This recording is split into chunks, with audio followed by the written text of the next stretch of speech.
মিনা, আমি কাজে যাচ্ছি রে মা। আমার শরীরটা যে ভালো লাগছে না। তুই কোথাও যাস না কিন্তু।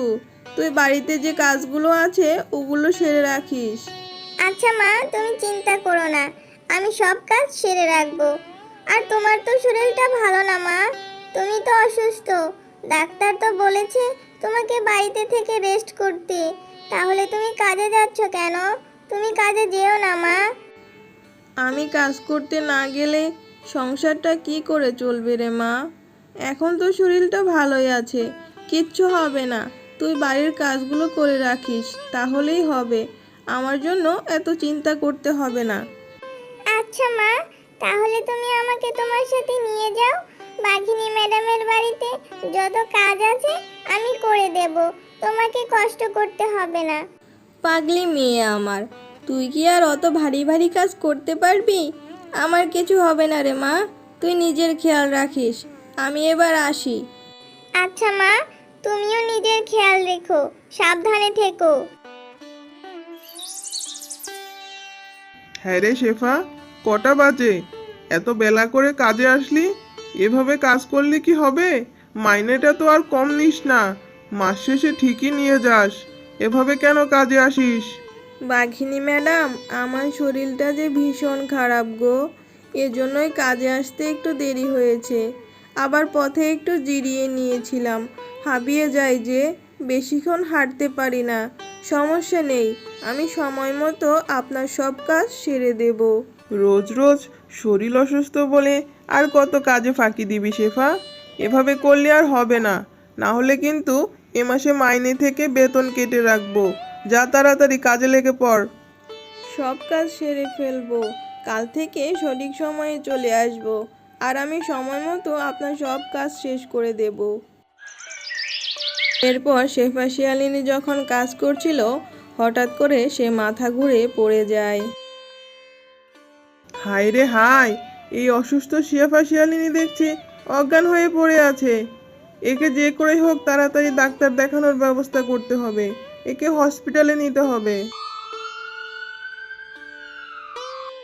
ডাক্তার, আমার মায়ের কি হয়েছে? আমার মা এভাবে অসুস্থ হয়ে পড়ে আছে কেন? আমার মাকে সুস্থ করে দিন, আমার মা ছাড়া যে আমার কেউ নেই।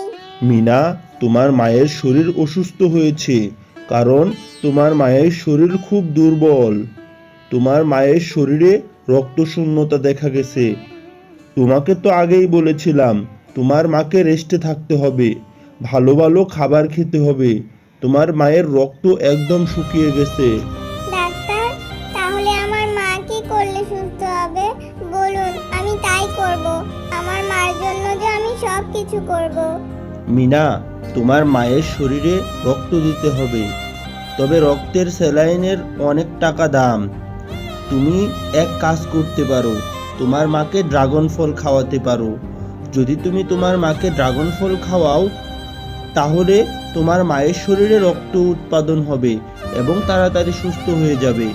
আচ্ছা ঠিক আছে ডাক্তার, আমি যে করেই হোক আমার মায়ের জন্য ড্রাগন ফলের ব্যবস্থা করব। আমার মাকে আমি সুস্থ করেই তুলব। এরপর মিনা তার মায়ের ওষুধের টাকা জোগাতে বাঘিনীর বাড়িতে চলে যায়। বাঘিনী ম্যাডাম, আমার মা অসুস্থ হয়ে পড়ে আছে। আমার মাকে বাঁচাতে হলে অনেক টাকা লাগবে। আমার মা তো আপনার বাড়িতে কাজ করেছে, আমাকে কিছু টাকা দিন না, আমার মাকে ওষুধ আর ফল কিনে খাওয়াবো। আরে মিনা, আমি তোর মায়ের চিকিৎসার টাকা কি করে দেব? তোর মা তো ঠিকঠাক মতো কাজই করেনি, শুধু ফাঁকিবাজি করেছে।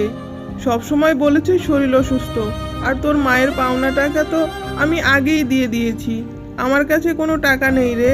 দিন না বাঘিনী ম্যাডাম, আমাকে কিছু টাকা দিন, আমি না হয় আপনার বাড়িতে কাজ করে দেব। আমি কাজ করে আপনার টাকা শুধিয়ে দেব। না রে মিনা, তুই বাচ্চা মেয়ে, তুই কি করে আমার বাড়িতে কাজ করে দিবি? আমার কাছে কোনো টাকা নেই, তুই অন্য কোথাও গিয়ে খোঁজ কর। টাকার ব্যবস্থা না হলে যে আমার মাকে বাঁচাতে পারবো না বাঘিনী ম্যাডাম। তোমরা আমাকে একটু সাহায্য করো না? তোমরা সবাই আমাকে কেন ফিরিয়ে দিচ্ছ? কেউ আমাকে টাকা দিয়ে সাহায্য করলো না। আমি এখন কোথায় যাব, কার কাছে যাব? টাকা না পেলে যে আমার মাকে বাঁচাতে পারবো না। আমি কোথায় গিয়ে একটু ড্রাগন ফল পাবো? ড্রাগন ফল খেলে যে আমার মা সুস্থ হয়ে যাবে।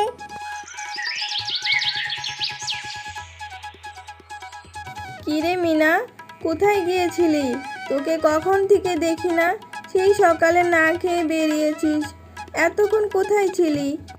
মা, আমি বাঘিনী ম্যাডামের বাড়িতে গিয়েছিলাম তোমার চিকিৎসার জন্য কিছু টাকা চাইতে।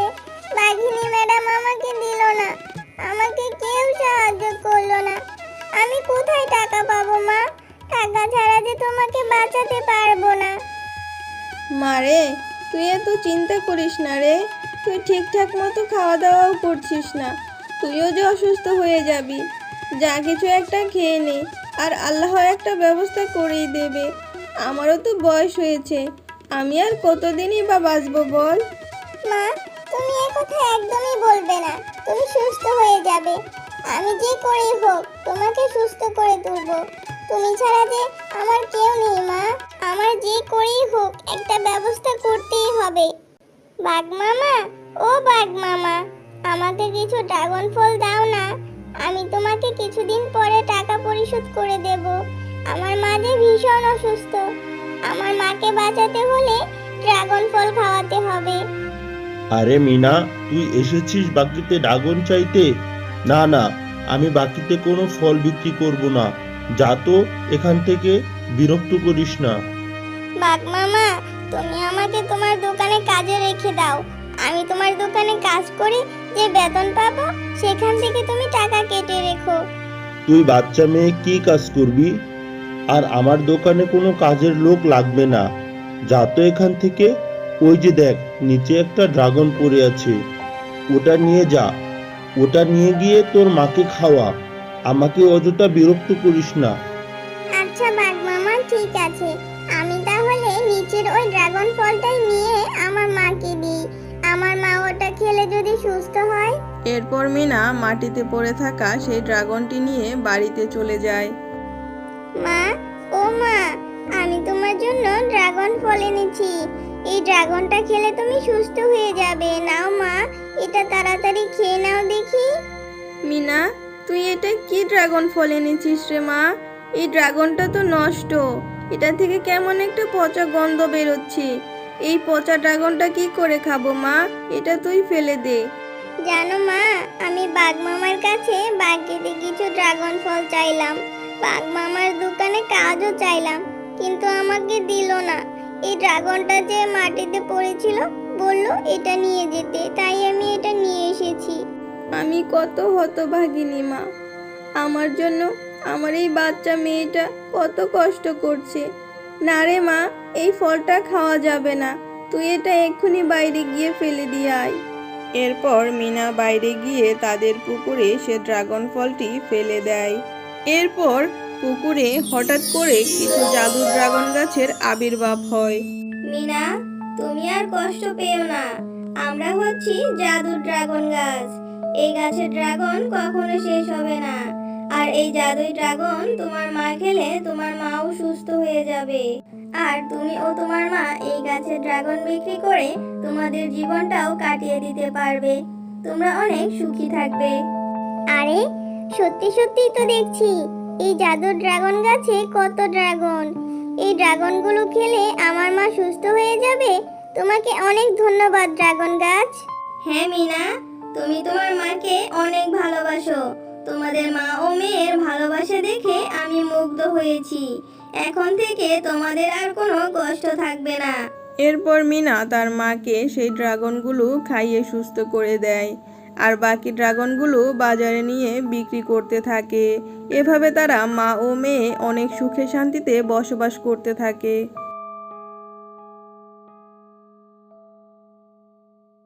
এই নাও, এই জাদুর বীজটা তোমাদের ঘরের চালে রোপণ করে দিও। আর এই যে ফুলটা দেখতে পাচ্ছ, এই ফুলটা নিয়ে তোমার মায়ের মাথায় ছুঁয়ে দিও। তোমার মা একদম সুস্থ হয়ে যাবে।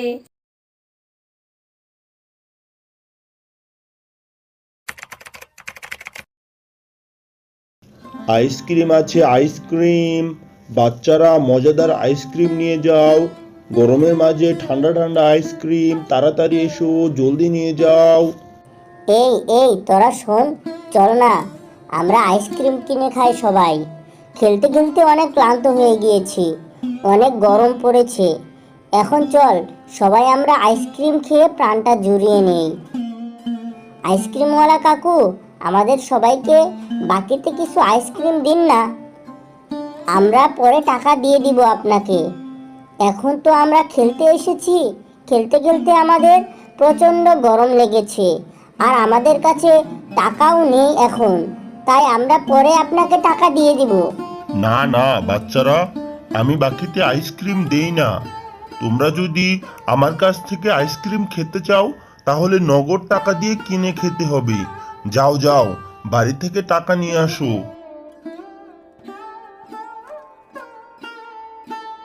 কিরে বিনা বান্টি, তোরা কখন বাড়ি থেকে বের হয়েছিস খেলার নাম করে? এখনো বাড়ি ফিরিসনি যে?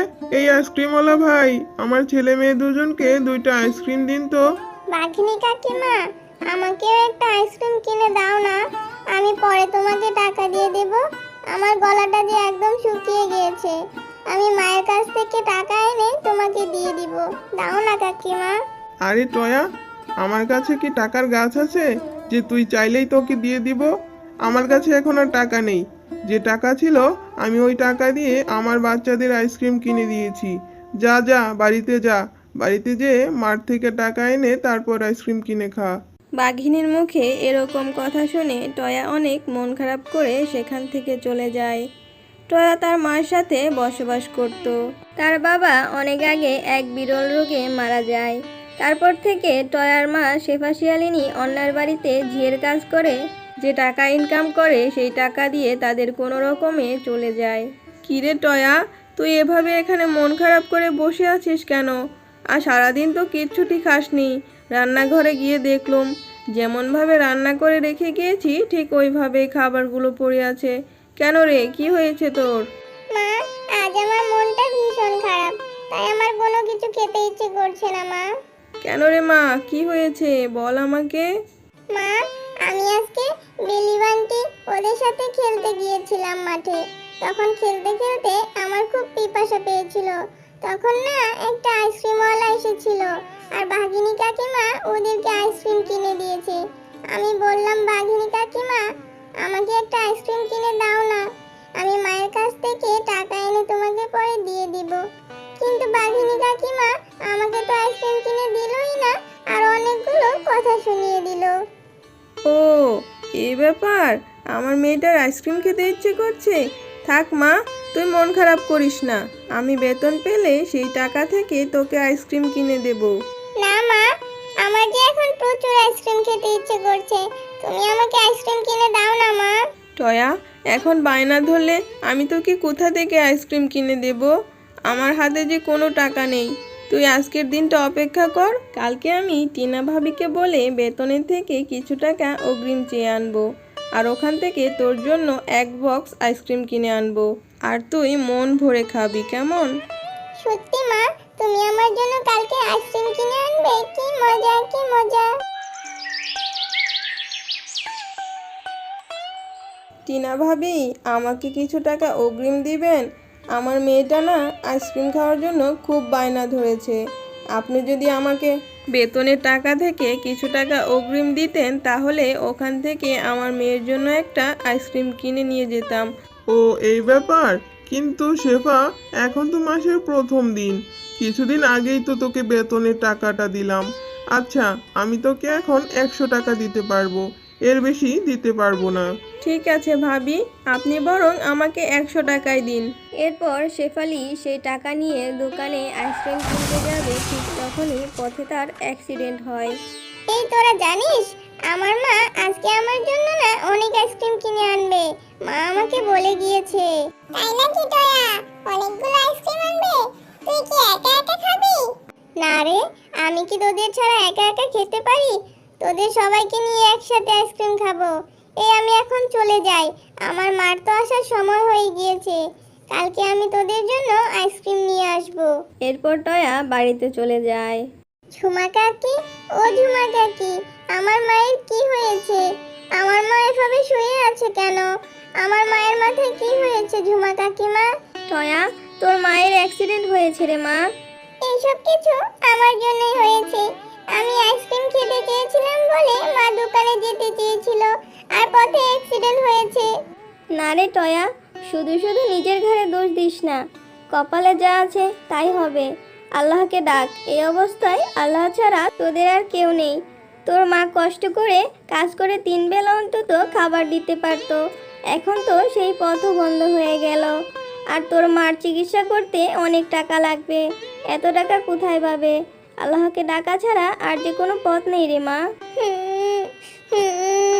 সব কিছু আমার জন্য হয়েছে, আমি আর আইসক্রিম খাবো না। আমার জন্য আমার মা কত বড় ব্যথা পেয়েছে, আমার মা নাকি কখনো উঠে দাঁড়াতে পারবে না। হায় সৃষ্টিকর্তা, তুমি আমাদের সহায় হও, আমি আর কোনোদিন আইসক্রিম খাবো না। ছোট্ট মেয়ে টয়া, আমি তোমার সব কথা শুনেছি। তুমি অনেক ভালো, আর তোমার মা শেফাশি আলিনী খুবই সৎ। সে তোমার জন্য অনেক কষ্ট করে, অন্যের বাড়িতে কাজ করত। এই নাও, এই জাদুর বীজটা তোমাদের ঘরের চালে রোপণ করে দিও। আর এই যে ফুলটা দেখতে পাচ্ছ, এই ফুলটা নিয়ে তোমার মায়ের মাথায় ছুঁয়ে দিও। তোমার মা একদম সুস্থ হয়ে যাবে। তুমি সত্যি বলছো পরি? আমার মা সুস্থ হয়ে যাবে? আর এই বীজটা থেকে কি হবে? এই বীজ থেকে অনেক ধরনের আইসক্রিম গাছ হবে, আর সেই গাছে যে আইসক্রিমগুলো হবে সেগুলো বিক্রি করে তোমাদের সংসার খুব ভালো মতো চালাতে পারবে। তোমার মায়ের আর অন্যের বাড়িতে কাজ করতে যেতে হবে না। এরপর টয়া সে বীজ নিয়ে তাদের ঘরের চালে রোপণ করে দেয়, আর ফুলটি নিয়ে তার মায়ের কাছে যেয়ে মাথায় ছুঁয়ে দেয়। আরে টয়া, এ কি হলো আমার? আমি তো একদম সুস্থ হয়ে গিয়েছি। আমার মাথায় যে আর কোনো যন্ত্রণা করছে না, আর আমি আগের মতো উঠে দাঁড়াতে পারছি। এরপর টয়া তার মার কাছে সবকিছু খুলে বলে। মা চলো বাইরে গিয়ে দেখি, পরি তো বলেছিল বীজগুলো রোপণ করার কিছুক্ষণের মধ্যেই ঘরের চালে আইসক্রিম গাছ হয়ে যাবে। ও মা, দেখেছো? পরির কথা সত্যি হয়েছে। আমাদের ঘরের চালে কত আইসক্রিমের গাছ হয়েছে, আর আইসক্রিমের গাছগুলোতে কত কত আইসক্রিম ধরেছে। মা, এখন থেকে আমি মজা করে আইসক্রিম খেতে পারবো, আর আইসক্রিমগুলো বিক্রি করে আমাদের সংসার খুব ভালো মতো কেটে যাবে। তোমার আর অন্যের বাড়িতে কাজ করতে যেতে হবে না মা। হ্যাঁ রে টয়া, তুই ঠিকই বলেছিস। আমার আর অন্যের বাড়িতে কাজ করতে যেতে হবে না, এই আইসক্রিমগুলো বিক্রি করেই আমাদের সংসার চলে যাবে।